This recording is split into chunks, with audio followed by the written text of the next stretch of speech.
दरअसल ये एक बैलेंसिंग एक्ट शुरू हो गया क्या?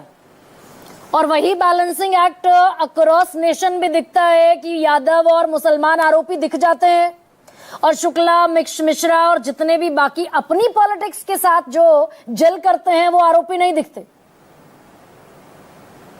नहीं गरिमा जी, हम जिस भारत में रहते हैं और जिस भारत की जो कानूनी प्रक्रिया है जो संविधान से चलती है, हाँ। और संविधान में तो यह कभी भी नहीं कहा गया है कि दोषी किसी जाति को देकर कहा जाएगा, और कानून भी कभी किसी को जात देकर के सजा नहीं देती है। कानून को कंट्रोल करने वाले तो सत्ता में बैठे हैं ना।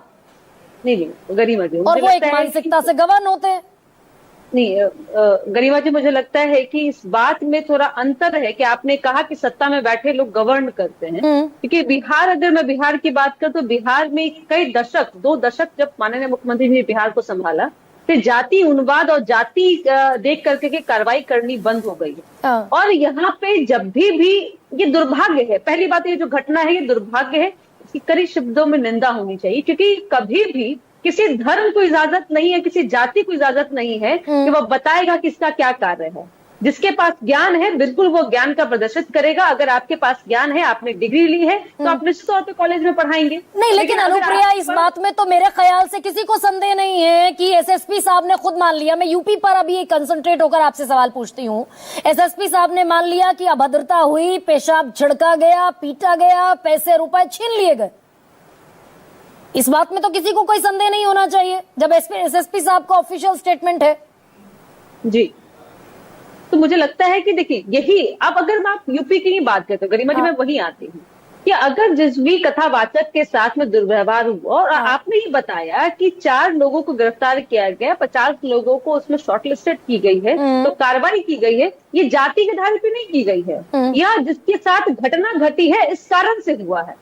लेकिन जो बातें दोनों पक्ष की, अब क्योंकि देखिए यह बातें न्यायालय में जानी है और दोनों पक्षों की बातों को सुना जाएगा, अब इससे बताया जाएगा कि भाई आखिर न्याय किसको चाहिए। लेकिन प्रथम दृष्टया में तो यह दिखता है कि किसी की जाति देख करके समाज के लोग यह तय नहीं करेंगे कि कथा बोलने का अधिकार किसका है, क्योंकि मैं फिर कह रही हूँ कि संविधान ने सबको इजाजत दिया है, और जाति इस तरह से इस जैसी घटनाओं को लेकर के मैं खासकर समाजवादी पार्टी और आरजेडी की तरफ मैं इशारा करना चाहती हूँ कि इस तरह की घटनाओं को आप राजनीतिक मुद्दा बना करके, क्योंकि तेजस्वी जी कह रहे हैं राजनीतिक मुद्दा सत्ताधारी पार्टी भी बना रही है क्या? भाई वीडियो में 10 लोग दिखाई दे रहे हैं जो कह रहे हैं कि ब्राह्मणों के गांव में घुसने की हिम्मत कैसे हो गई, कथा बांटने की हिम्मत कैसे हो गई, गिरफ्तार हुए 4 लोग। ये कोई रॉकेट साइंस तो अनुप्रिया जी है नहीं, मैं भी नहीं समझती उतनी ज्यादा इन्वेस्टिगेशन प्रोसेस, लेकिन 10 लोग वीडियो में नारा लगाते हुए दिख रहे हैं, आरोपी अरेस्ट हुए हैं 4, और उस पर बैलेंसिंग एक्ट के तौर पर 3 दिन बाद याद आ गया कि भाई ब्राह्मण समाज भी एक्टिव हो गया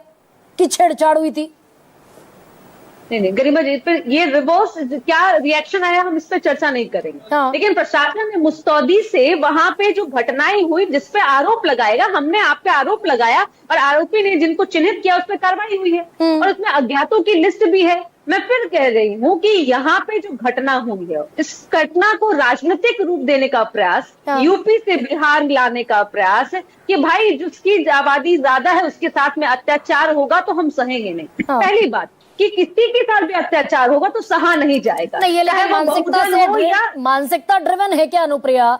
भाई राजस्थान में ज्ञानदेव आहूजा बीजेपी के विधायक मंदिर जाने पर एक और विधायक के टीकाराम जूली के मंदिर को गंगा जल छिड़क कर साफ करेंगे। ये एक मानसिकता से भी ड्रिवन होती है क्या पूरी सत्ता? नहीं तो गरिमा जी, अगर दलित नेता मंदिर चला गया तो ज्ञानदेव आहूजा मंदिर धुलवाएंगे? नहीं गरिमा जी, तो फिर मैं इसको इस बात पे कहूंगी कि आपने कहा बिहार मत आइए, आप राजस्थान जा रही हैं, तो फिर देखिए ना कि फिर राजनीतिक दल, अगर आरजेडी के यहाँ प्रवक्ता बैठे हैं, जब इनके साथ में हम सत्ता में थे, उन्होंने रामचरित मानस पर टीका टिप्पणी की, ये किसी को इजाजत है क्या कि वो तय करेगा कि किसको कब बोलना है, नहीं बोलना है? मंदिर जाने पर ये कभी ईश्वर ने तय किया है क्या? कभी किसी ब्राह्मणों की लिस्ट है कि लिखा है मंदिर के बाहर में?